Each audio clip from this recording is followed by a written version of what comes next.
Excellencies as well, honorable guests, and the Minister. And how do we intend to do this? We intend to do this because it's a commitment to African industrialization. As you know, any continent that does not trade with itself has a problem. If you look at all the continents in the world, you will see that those that are the most developed are the ones that trade the most with themselves. You take the Europeans, you take the Americans, you take the Asians. So Africa is the least developed. It is the one that does not trade with itself.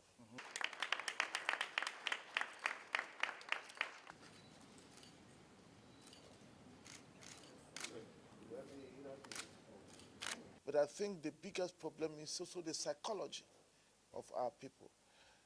If you ask a businessman that is setting up a business that is going to be doing trading, export, if you ask him where is his market, the first market he would think of is Europe.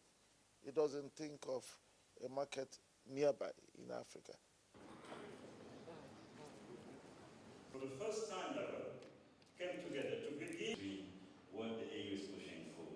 And we're actually reflecting on the bit. Le commerce intra-africain s'élève aujourd'hui à 12%.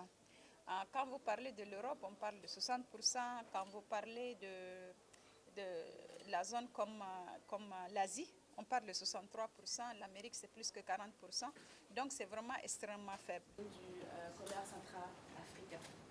Mr. President, you have... C'est trois piliers. Mais je veux savoir... Yes.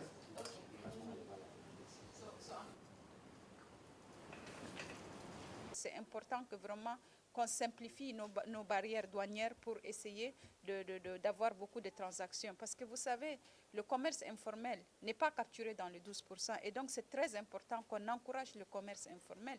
Et quand on parle de promotion des femmes, quand vous voyez le commerce entre les barrières, entre les frontières, la majorité, 85% sont des femmes. Et donc, ça, ce n'est pas capturé, c'est informel. Donc, on a besoin aussi de voir nos statistiques pour nous assurer que les statistiques sont à jour pour voir, je veux dire, nos chiffres de 12%.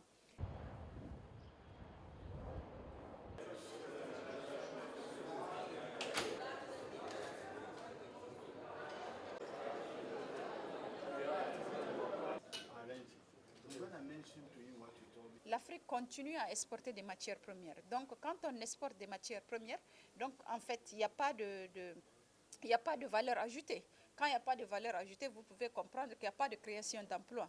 Donc aujourd'hui, vraiment, on cherche à attirer des entreprises qui vont venir en Afrique, produire en Afrique, et on veut aussi le transfert de technologies, parce qu'on ne peut pas continuer à exporter des matières premières, sinon on ne va jamais arrêter ce phénomène où les jeunes Africains cherchent à aller à l'extérieur, où les jeunes Africains cherchent des opportunités à l'extérieur.